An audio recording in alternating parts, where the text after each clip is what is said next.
тұрған қалыпта қалай еңкейеміз. Бұл жердегі ең маңыздысы қыздар салмақты түсіретін жер. Бұл біздің табандарымыз. Яғни еңкею барысында әуелі иық мойнымыз емес, жамбасты артқа жіберіп, барлық салмақты табанымызға жібереміз. Оның маңыздылығы неде? Біздің ағзамыздың өзінің заңдылығы бар, биомеханизм бар.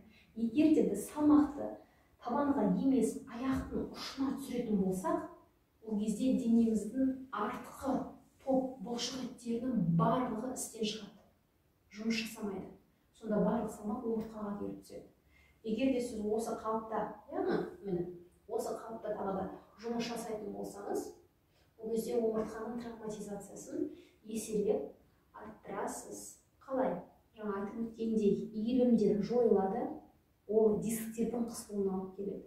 Екіншісі, бұндай кезде арқаның бұлшық еттері тым созылып кетеді де жұмыс жасамайды. Яғни барлық ауырлықты ол бас, мойын, иық, дене, қол, аз салмақ емес, соның барлығы омыртқаға келіп түседі екен. Егер де біз осы қалыпта тағы да отыратын болса, онымен қоса тіземізді де жарақаттап аламыз. Енді қалай дұрыс еңкейеміз?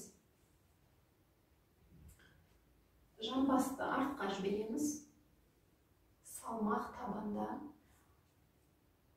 арқамыз түп-түзу.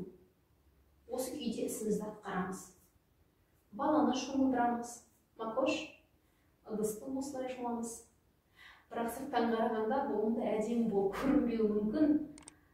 Бірақ ең дұрысы, біз үшін ең қауіпсізі осы қалып. Хоп, жасай береміз.